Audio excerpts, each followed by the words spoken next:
Allô, moi c'est Daniel et je suis un garçon. Allô, moi c'est Dominique et je suis une fille. Et même si nos deux sexes sont différents, les deux viennent avec un paquet de stéréotypes. Des stéréotypes qu'on dit sexuels qui marquent une différence entre les gars et les filles. On vient donc à se demander ce qui nous sectionne réellement. Daniel et moi avons donc décidé de questionner des gens sur leur conception des stéréotypes sexuels. Quels sont les principaux stéréotypes qu'on retrouve chez les gars?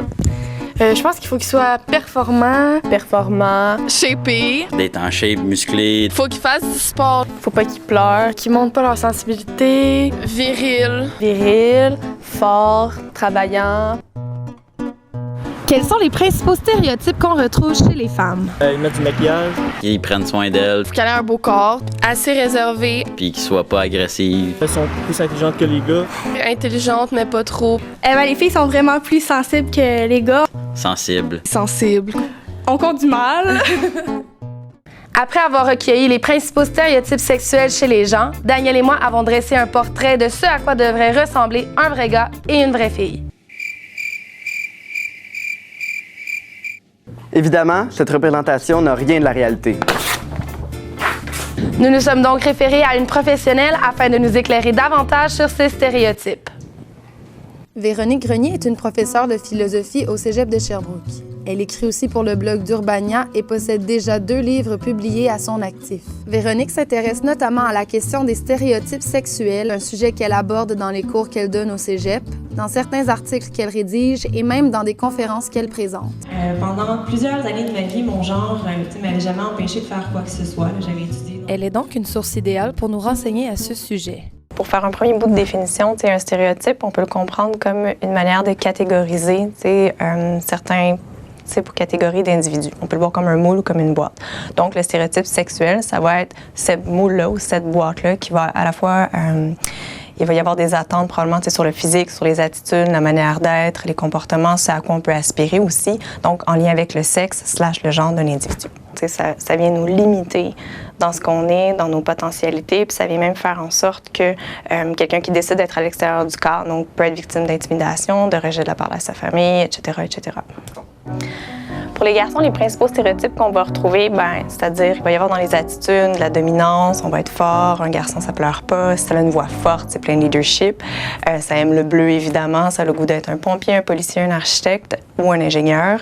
Donc les principales conséquences de ces stéréotypes-là sur les garçons, ça peut être différentes formes de malaise en fait qui vont être ressenties, pas nécessairement internalisées ou compris comme telles. On sait que les dépressions entre autres chez les hommes, aussi les statistiques sur les taux de suicide sont entre autres liés à ces difficultés-là. Donc, de ne pas être aussi sensible qu'on aurait le goût, de ne pas pleurer quand ça nous tente. Et là, la force du moule, c'est que ça te pogne dans quelque chose comme un pain, puis tu ne vis pas nécessairement la vie que tu aurais le goût de vivre.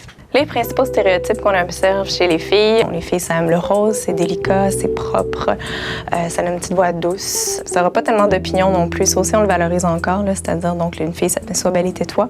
Donc on va apprendre aux jeunes filles essentiellement donc, à être des potiches qui prennent soin. Donc aussi leurs besoins passent après nécessairement ceux des autres.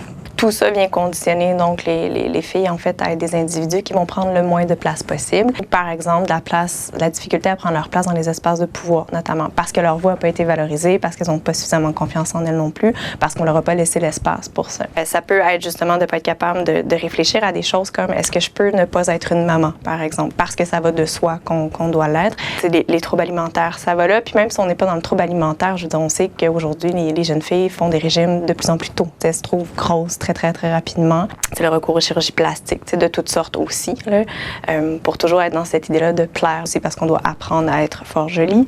Fait que c'est ce qu'on inculque encore aux jeunes filles.